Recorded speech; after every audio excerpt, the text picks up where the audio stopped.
Sudheer black dark team అంతా శివ ముందు మోకరిల్లుతారు. Sudheer attitude చూపించటంతో Shiva సుధీర్ని కొడతాడు. శివ ఇంత ధైర్యవంతుడని సుధీర్ ఎప్పుడూ ఊహించలేదు. విందా ఫ్యామిలీలో వాళ్ళ ఇంటి వారసుని చంపేటప్పుడు కూడా కొంచెం కూడా తొనకని శివ స్వభావం, అతని ఆత్మవిశ్వాసం అందర్నీ ఆశ్చర్యానికి గురిచేస్తుంది. శివ పట్టుని చూసిన అందరికీ ముచ్చెమటలు పోసేశాయి. వేలుని కదిలించడానికి కూడా అక్కడ ఎవ్వరికీ ధైర్యం లేదు. భయంగా రెప్ప కూడా కొట్టకుండా అతడినే చూస్తున్నారు. శివ చూడటానికి చాలా భయంకరంగా ఉన్నాడు. అతని సెల్ఫ్ కాన్ఫిడెన్స్, అతని స్కిల్స్ ఎదుటివాడి గుండెల్లో రైళ్లు పరిగెత్తించేలా చేస్తున్నాయి. వీరింకా అతని సమూహం మొత్తం సుధీర్ని వదిలిపెట్టమని, అతన్ని వెళ్ళనివ్వాలని కోరుకోవాలని అనుకుంటున్నారు. కాని అంతకుముందే వాళ్ళు వాళ్ళ చేతలతో శివని రెచ్చగొట్టి తన్నులు తిని ఉండటంతో అతన్ని కదిలించే ధైర్యం ఎవ్వరికీ లేదు. సుధీర్ని చూస్తూ శివ సైడ్ స్మైల్ ఇస్తూ ఒక్కసారిగా సుధీర్ని విసిరికొట్టాడు. అంతే, సుధీర్ వెళ్లి గోడకి తగిలి కింద పడ్డాడు. ఆ దెబ్బ పెద్ద మర్రి చెట్టుని ఢీకొట్టినంత భయంకరంగా ఉంది. సుధీర్కి నోట్లో నుంచి తెల్లని నురగా బ్లడ్ వామిటింగ్స్ రూపంలో బయటకొచ్చి దాదాపు కొన ప్రాణాలతో ఉన్నాడు సుధీర్. సుధీర్ ఫేస్ మొత్తం తెల్లగా పాలిపోయింది. శివ దెబ్బలోనే నరకద్వారాన్ని టచ్ చేసిన ఫీలింగ్ అతనికి కలిగింది. ఊపిరి ఎక్కడో లోతుగా అందుతుంది. కళ్ళు మసకబారిపోతున్నాయి. చావుకి దగ్గరగా ఉండటంతో క్షణాల్లో అతనిలోని అహంకారం మొత్తం నీరు కారిపోయింది. లేవలేని స్థితిలో ఉన్న అతను కాళ్ళు చేతుల మీదుగానే పాక్కుంటూ శివ కాళ్ళ దగ్గరికి వెళ్ళాడు. శివ కాళ్ళ దగ్గర తనని వదిలేయమని లేస్తూ పాడుతూ వేడుకున్నాడు. శివ, నేను నా తప్పు తెలుసుకున్నాను. నాకు జీవించడానికి ఒక్క అవకాశం ఇవ్వు. నీకు దండం పెడతాను అంటూ వేడుకుంటున్నాడు సుధీర్. మెల్లగా వస్తున్న మాటల మధ్యలో అతని గొంతు భయంకరంగా అనిపిస్తుంది. సుధీర్ ఇంకా లేవకుండా తన నుదుటిని నేలపైనే ఉంచి శివ ముందు అలానే పడుకొని ఉన్నాడు. శివ ఏం మాట్లాడలేదు. అలాగని లేవడానికి సుధీర్కి ధైర్యం చాలలేదు. ఇక అతనికి అరవటానికి కూడా ఓపిక లేదు.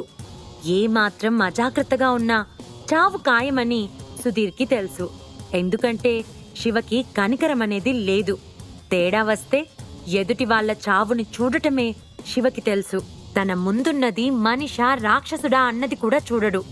శివ కామ్గా చూస్తూ అప్పటి వరకు ఉన్న స్వభావానికి వ్యతిరేకంగా, లేచి అజయ్ ముందు మోకరిల్లు. నువ్వు చేసిన తప్పులకు పరిహారం చెల్లించుకో అని అన్నాడు. సుధీర్ అవమానాన్ని సహిస్తూనే కోపంతో ఎర్రగా మారిన మొహంతో తన బాధను అనుభవిస్తూ లోపల పళ్ళు కొరుకుతూ అజయ్ ముందు మోకరిల్లాడు. అజయ్, నేనీరోజు చేసింది చాలా తప్పు. నిజంగా నాకేదో దయ్యం పట్టినట్టుంది అంటూ బలవంతంగా మొహం మీద నవ్వుని తెచ్చుకొని, మనిద్దరి మధ్య ఉన్న అన్నదమ్ముల అనుబంధంతో అయినా నా తప్పుని క్షమిస్తావని నేను ఆశిస్తున్నాను అని లోపల అవమానం దహిస్తున్నా తప్పక అజయ్ ముందు క్షమాపణలు కోరాడు సుధీర్. అతని మాటలకు అజయ్ వెక్కిరింపుగా నవ్వి సమాధానంగా 2 సార్లు అతని చంపలు వరుసగా పగలగొట్టాడు. సుధీర్ రియాక్షన్ కూడా అతను చూడలేదు. కోపంగా మళ్ళీ కొడుతూనే ఉన్నాడు. వరుసగా అజయ్ కొట్టే దెబ్బలకి సుధీర్ 2 చంపలు చేతివేళ్ల గుర్తులు తేలి నల్లగా కమిలిపోయాయి. తన కోపం తీరేదాకా సుధీర్ని కొడుతూనే ఉన్నాడు అజయ్. మొత్తానికి అతనికి చాలా సంతోషంగా ఉంది. సుధీర్పై తనకున్న కోపం మొత్తం తీర్చుకున్నాడు. స్వతహాగా అజయ్ బోధిధర్మముని పాటించేవాడు కాబట్టి సుధీర్కి ఎదురు తిరగలేక శివలాంటి పెద్దవాళ్ల సహాయం తీసుకున్నాడు. ఈరోజు శివ నాతో పాటు లేకపోతే జీవితాంతం సుధీర్ తన కాళ్ళ కింద నన్ను తొక్కి పెట్టేవాడు.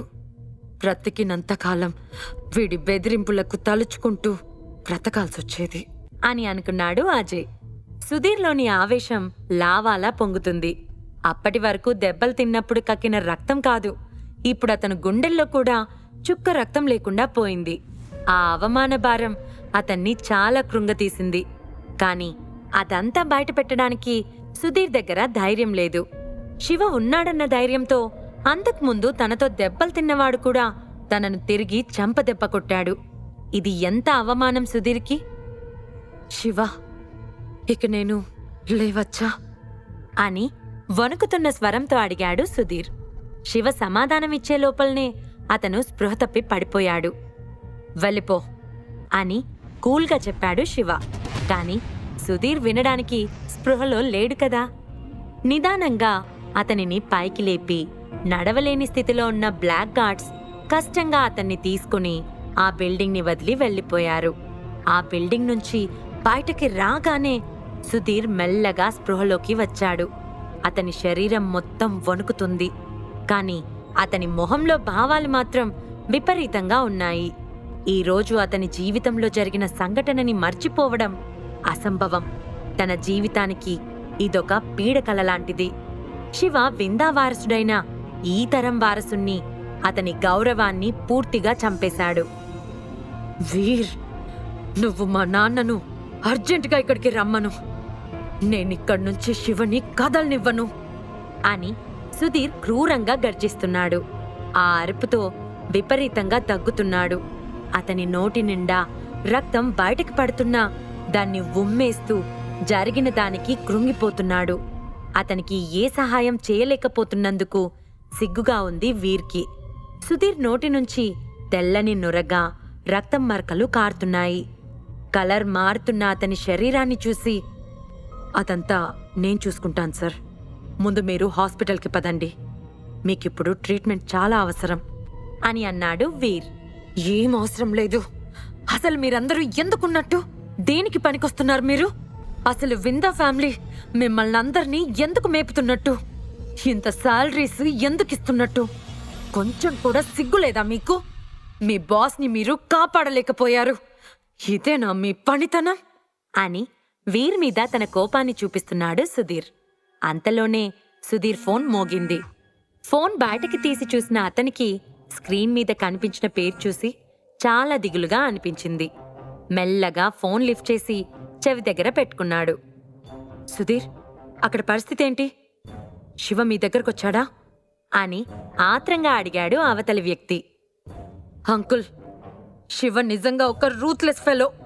వాడికి మంచి చెడు కూడా తెలియదు.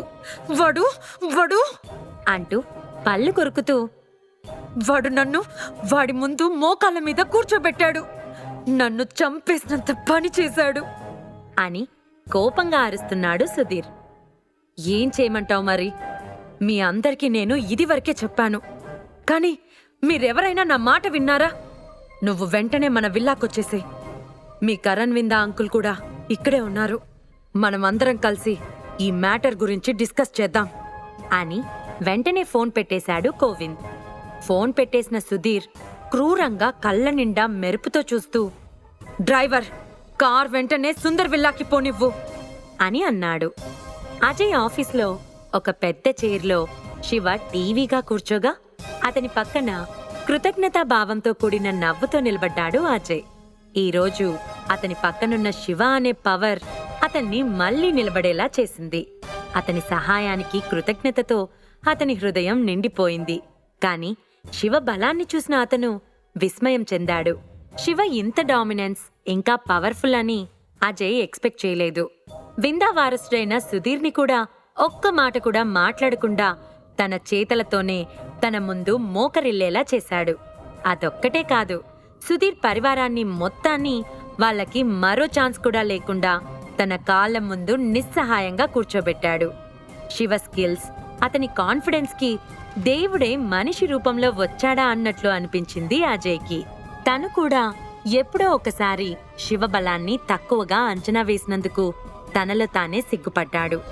ఒకసారి అతను అనుకున్నాడు కూడా, శివ నిజంగా సుధీర్ని ఎదుర్కోగలడా? అంత బలం శివకుందా అని. గాని అతను ఊహించని విధంగా శివ బలం సుధీర్ని నలిపేసింది. విందా కుటుంబాన్ని మాత్రమే కాదు, శివ బలం ఎల్డర్స్ అని చెప్పుకునే ప్రతి ఒక్కరిని భయపెట్టింది. మిస్టర్ శివ, పేదవాడిగా ఉండటం కంటే నీ మాటకి, నీ ఆజ్ఞకి లోబడి ఉండటమే నాకిష్టం అని హృదయపూర్వకంగా చెప్పాడు అజయ్. అంతేకాదు, భవిష్యత్తులో మా పెద్దవాళ్ల ఆదేశం నీకు ఎదురు తిరగడమే అయితే నేనందుకు దూరంగా ఉంటాను. కుదరకపోతే చచ్చిపోతాను. అంతేకాని నన్నిలా నిలబెట్టిన నీకు మాత్రం ఎదురు తిరగను అని చాలా ఎమోషనల్ అయ్యాడు అజయ్. ఇవన్నీ చిన్న చిన్న విషయాలు అజయ్, వదిలేసే అని అన్నాడు శివ. మీరీరోజు ఈ అజయ్ని కాపాడి ఉండకపోతే ఈ వ్యాపార సామ్రాజ్యంలో నేనెలా నిలబడగలను? మీకు దాసోహమైతే నేను నా పరువు ప్రతిష్ట పోగొట్టుకున్నట్టు కాదు, నిలబెట్టుకున్నట్లు అని అన్నాడు అజయ్. నేనొక చిన్న ప్రశ్న అడుగుతాను, సమాధానం చెప్తావా అని కూల్గా అడిగాడు శివ. చెప్తానన్నట్టు అజయ్ తల ఊపగానే, నువ్వు సుందర్ విందాని ఆఖరిసారిగా ఎప్పుడు చూసావు? ఎక్కడ కలిసావు? ఆయన బానే ఉన్నారా అని అన్నాడు శివ. అజయ్ ఆశ్చర్యంగా మొహం చిట్లించి కాసేపు ఆలోచించి, మిస్టర్ శివ, నేను 3 నెలల క్రితం ఆ పెద్దాయనని చివరిసారిగా ఆయన విల్లాలోనే చూశాను. అప్పుడే ఆయనకి మీ గురించి చెప్పాను. ఆయన కూడా మీ గురించి వివరాలు చెప్పమని అడిగారు. నాకు తెలిసిన వరకు చెప్పాను. కానీ ఆ టైంలో ఆయన మామూలుగా ఉన్నట్లు నాకు అనిపించలేదు. నేనెప్పుడూ ఆయన్ని మామూలుగా కలవడానికి వెళ్ళలేదు. మా పేరెంట్స్కి యాక్సిడెంట్ అయిన తర్వాత ఆయన్ని కలవడానికి వెళ్ళాను. పెద్దాయనకి హెల్త్ బాలేదన్నారు. తర్వాత ఒకసారి కలవడానికి వెళ్తే నన్నక్కడి నుంచి తిప్పి పంపించేశారు. ఆయన దాకా కూడా వెళ్ళనివ్వలేదు అని బాధగా అన్నాడు అజయ్. శివ చిన్నగా నవ్వాడు. మాస్టర్ పరిస్థితి అజయ్ గమనించలేదని అతనికి అనిపించింది. అజయ్ తల్లిదండ్రుల అదృశ్యం, అలాగే మాస్టర్ లేకపోవడంతో పరిస్థితులు అర్థం చేసుకోవడానికి అతనికి సమయం పట్టిందని అనుకున్న శివ, సుధీర్ మళ్ళీ నీ దారిలోకొచ్చే ధైర్యం చేయడు. నువ్వు నీ కుటుంబ వారసత్వంగా వస్తున్న బిజినెస్ని జాగ్రత్తగా చూసుకోవచ్చు. సమయం వచ్చినప్పుడు నేనే అక్కడికి వెళ్తాను. నీ తల్లిదండ్రుల గురించి కూడా తెలుసుకునే ప్రయత్నం చేస్తాను. అలాగే విందా ఫ్యామిలీలో గొడవలన్నీ సద్దుమణిగాక నేను నీకు ఒక పని అప్పచెప్తాను. అది నువ్వు చెయ్యాలి. అర్థమైందా అన్నాడు శివ. తప్పకుండా మిస్టర్ శివ. అది నువ్వు అడగనవసరం లేదు, ఆదేశించాలి అని భావోద్వేగాలతో నిండిపోయిన వాయిస్తో అన్నాడు అజయ్. అతనిప్పుడు ఎక్కువ ఆందోళన చెందే విషయం ఏంటంటే, కనపడకుండా పోయిన తన తల్లిదండ్రుల అదృశ్యం వెనుక ఎవరున్నారో తెలుసుకొని వాళ్లపైన ప్రతీకారం తీర్చుకోవడం.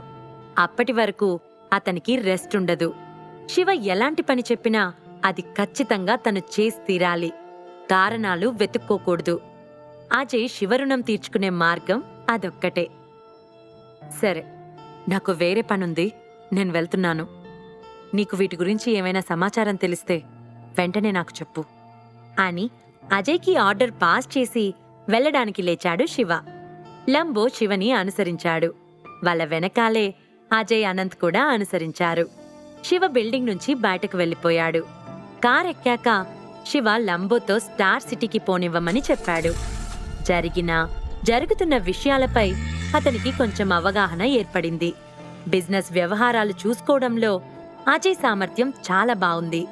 హైదరాబాద్లో తను కింది లెవెల్ నుంచి శిక్షణ తీసుకున్న తర్వాత అదే సిటీలో అతిపెద్ద విందా వ్యాపార సామ్రాజ్యాన్ని బిల్డ్ చేశాడు. అజయ్కి ఇంకా హై పవర్స్ ఇస్తే అతడు దాన్ని ఒప్పుకుంటే అతని సామర్థ్యం నిరూపించుకోగలడా అన్న అనుమానం కలిగింది శివకి. కాని ఎంతైనా లాయల్గా ఉండటం మంచిది అనిపించింది. శివ తనకు తానే అతను విధేయుడుగా ఉంటే చాలు అనుకున్నాడు. ఈసారి అతను విందా ఫ్యామిలీకి వెళ్లి మరీ తన అధికారాన్ని చూపించాలి. ఆ కుటుంబంలో ఉన్న చెత్తను శుభ్రం చేయాలి. ఆ కుటుంబ పెద్ద లేకపోవడంతో ఆయన స్థానాన్ని శివ తీసుకోవాలి. ఎందుకంటే విందా ఫ్యామిలీలో ఇప్పటికే ఇతరుల పట్ల మర్యాద లోపించింది. అప్పట్లో మాస్టర్ మరియు సుందర్ విందా మధ్య ఉన్న సంబంధం ఇప్పుడు మాస్టర్కి అజయ్కి మధ్య కూడా ఉందనిపిస్తుంది. విందా ఫ్యామిలీ యొక్క శ్రేయస్సు, క్షీణత శివ చేతిలోనే ఉంది. శివ కార్ వెనక సీట్లో కూర్చొని విందా ఫ్యామిలీ గురించే ఆలోచిస్తున్నాడు. అప్పటికే విందా ఫ్యామిలీ ట్రీట్మెంట్ కోసం అతను తన ప్లాన్ని రెడీ చేశాడు. శివ విందా ఫ్యామిలీకి ఎలాంటి ట్రీట్మెంట్ ఇవ్వబోతున్నాడు? అతను అజయ్కి ఏం పని అప్పచెప్పబోతున్నాడు? అసలు అజయ్ పేరెంట్స్ ఏమయ్యారు? వాళ్ళని విందా ఫ్యామిలీ వాళ్ళే ఏమైనా చేశారా? సురభి తన కంపెనీని సక్సెస్ చేస్తుందా? ఒక భర్తగా తన భార్య కోసం చేయాల్సిందంతా చేసిన శివకి సురభి ఎలాంటి గిఫ్ట్ ఇవ్వబోతుంది? ఈ ప్రశ్నలకు సమాధానాలు తెలుసుకోవాలంటే నెక్స్ట్ ఎపిసోడ్ వినాల్సిందే. క్రింద ఇచ్చిన లింక్ ని క్లిక్ చేసి పాకెట్ ఎఫ్ఎం యాప్ ని ఇన్స్టాల్ చేసుకోండి. Stay tune to pocket FM.